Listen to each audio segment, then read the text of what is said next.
उनके लिए उनको फॉर्म भरना पड़ता है, ईसीजी होता है और शुगर का टेस्ट होता है। तो ठंडे पानी से स्नान नहीं किया जा सकता, तो सबसे पहले हम सुबह 5 बजे उनको गर्म पानी स्नान के लिए प्रोवाइड करते हैं। नमस्कार, मैं हूं आंचल मित्तल और स्वागत है आपका तेज तर्रार में। पवित्र अमरनाथ यात्रा इस साल लगभग 3 सालों बाद दोबारा शुरू हुई है। हम आपको बता दें, इस यात्रा की शुरुआत 30 जून से हो गई थी और ये यात्रा जो है 43 दिनों तक चलेगी।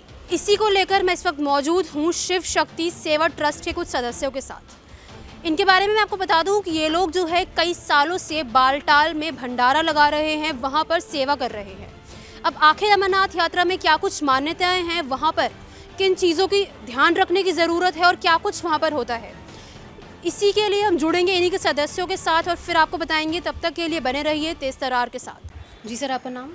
मेरा नाम रमेश चंद्र वासव है। मैं एक्स जनरल सेक्रेटरी हूँ इसका। 1999 से ट्रस्ट से जुड़ा हुआ हूँ। ट्रस्ट का एक आदर्श वाक्य है कि सेवा में ही आनंद है। यहाँ सभी सदस्य ट्रस्ट पूरा सेवा में ही तत्पर रहता है।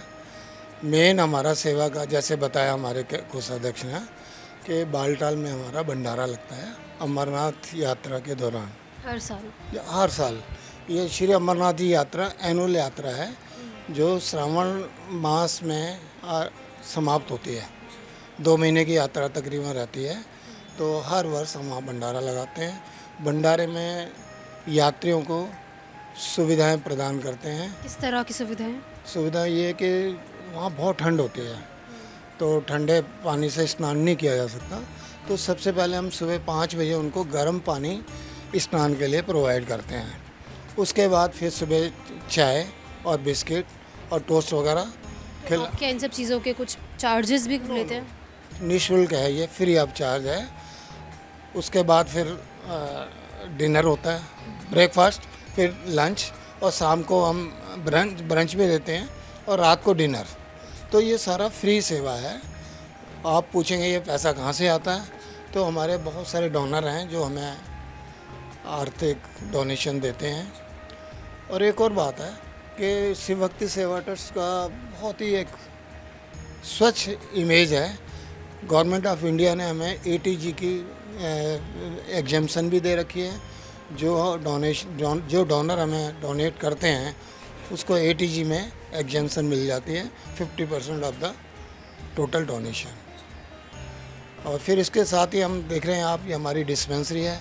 यहाँ सुबह और शाम 2 शिफ्टों में यहाँ डॉक्टर साहब बैठते हैं और पूरा ट्रीटमेंट देते हैं, मेडिसिन भी देते हैं। साथ में फिजियोथेरेपी भी है जो सुबह और शाम को ये सेवा चल रही है। इसके साथ साथ हम गौ ग्रास इकट्ठा करने के लिए 2 साइकिल रिक्शा चलाते हैं जो रोहिणी के विभिन्न स्थानों इलाकों में जाके लोगों से गौ ग्रास इकट्ठा करते हैं और फिर वो बाद में गौशाला को दे दिया जाता है।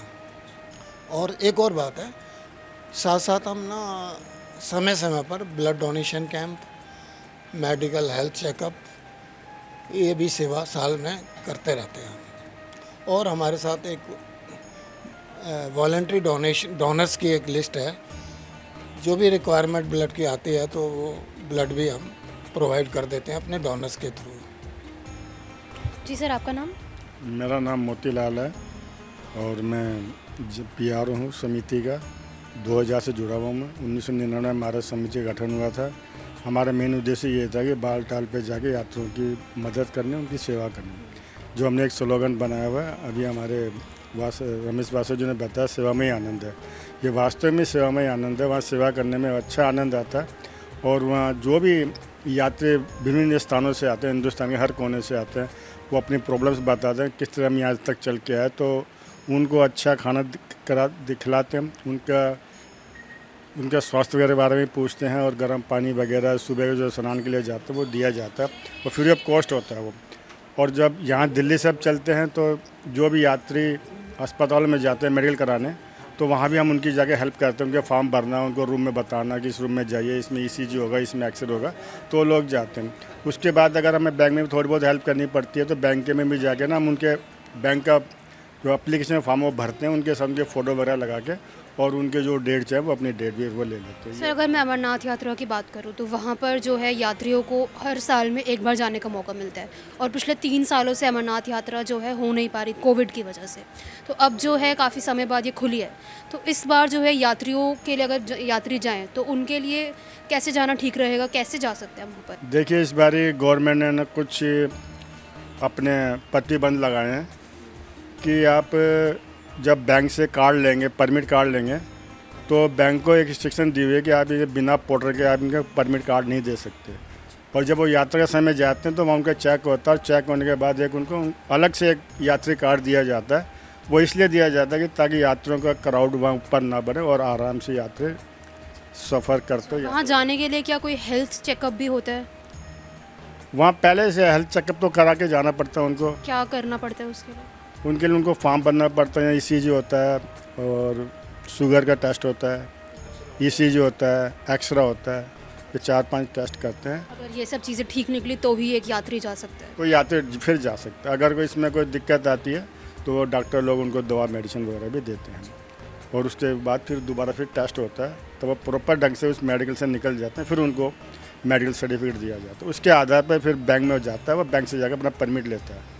जो भी उस डेट को जाना होता है वो अवेलेबल होता है। फिर उसके हिसाब से अपने कन्वेंस के हिसाब से वो को by car, by road, by air, by train जैसे भी जाना चाहे वो जा सकते हैं। अच्छा, लगभग वहाँ पे कितना खर्चा हो जाता है? अगर किसी को जाना है एक बार में तो कितना खर्चा लगभग? अगर एक व्यक्ति जाता है लगभग 7-8 हज़ार का तो खर्चा आ ही जाएगा। जी, आपका नाम? नरेश बंसल, मैं कोषाध्यक्ष। हाँ, वहाँ पे जाने का जो खर्चा है डिपेंड करता है कोई कैसे जाता है। कोई बाई एयर जाता है, कोई बाई रोड जाता है, तो उस पर ये बहुत डिपेंड करता है। अगर कोई बाई एयर जाएगा तो लगभग उसका खर्चा बैठेगा 15,000 के आसपास, और अगर बाई रोड जाता है तो उसका खर्चा बैठेगा करीब 8 से 9 हज़ार रुपये। तो ये खर्चे की बात है, वहाँ पे इतना खर्चा लगभग आएगा ही आएगा। इसके अलावा वो खर्चा अलग हो जाता है। अगर कोई ऊपर वो खच्चर वगैरह करता है, पालकी करता है, तो वो खर्चा उन चीज़ों का कितना खर्चा आता है? इन चीज़ों का खच्चर, पालकी, हेलीकॉप्टर? हेलीकॉप्टर का अभी करीब बालटाल से लेके और पंचतरणी तक 5,500 के आसपास है, और अपना खच्चर का जो गवर्नमेंट ने वहाँ पे भी डिसाइड किया हुआ लगभग आने जाने का 3,500 रुपये। तो हेलीकॉप्टर कहाँ तक कर सकते हैं? ऊपर गुफा तक कर सकते हैं? हेलीकॉप्टर खाली पंचतरणी तक जाएगा। पंचतरणी के बाद आपको जो है खच्चर लेना पड़ेगा या वॉकिंग करके जा सकते हैं। 6 किलोमीटर है अपना पंचतरणी से और गुफा तक। तो वहाँ पे मौसम कैसा होता है? मौसम आमतौर पे ठंडा रहता है, और ठंडा ही रहता है क्योंकि बारिश वगैरह भी आती रहती है। तो जितने यात्री जाते हैं तो उनसे सबसे यही कहा जाता है कि भाई वो अपने रेनकोट अपने साथ रखें। हाँ, क्योंकि ठंड कभी तो अगर बारिश जाती है तो बहुत ज़्यादा ठंड बढ़ जाती है, उस दौरान उनको काफ़ी दिक्कत आती है। तो अपने हैवी से हैवी जो वूलन क्लॉथ है वो लेके चलने चाहिए साथ। तो देखिए, फ़िलहाल हम शिव शक्ति सेवा ट्रस्ट के सदस्यों के साथ जुड़े, जिन्होंने हमें बताया कि वो काफ़ी समय से जो है बालटाल में भंडारा लगाते हैं और वहाँ पे जो भी यात्री अमरनाथ यात्रा के लिए जाते हैं उनकी सेवा करते हैं। उनसे जुड़कर हमने जाना कि किस तरह की वहाँ की मान्यताएं हैं और क्यों लोग जो है इतनी दूर से बाबा बर्फानी के दर्शन करने जाते हैं। तो अगर आप भी इस साल अमरनाथ यात्रा पर जाने की सोच रहे हैं और आपके मन में कुछ भी आशंका है उस यात्रा को लेकर, आप हमारे साथ कमेंट बॉक्स में टाइप कर ज़रूर पूछें, आपको उसका जवाब ज़रूर मिलेगा। कैमरा पर्सन जगजीत सिंह के साथ मैं आंचल मित्तल। अगर आपको हमारी ये वीडियो पसंद आई हो तो इसे लाइक एंड शेयर करना ना भूलें। साथ ही हमारे चैनल को जरूर सब्सक्राइब करें। इसके साथ ही बेल आइकन भी जरूर दबाएं, जिससे दिल्ली से जुड़ी तमाम खबरों की नोटिफिकेशन सबसे पहले आप तक पहुंचे।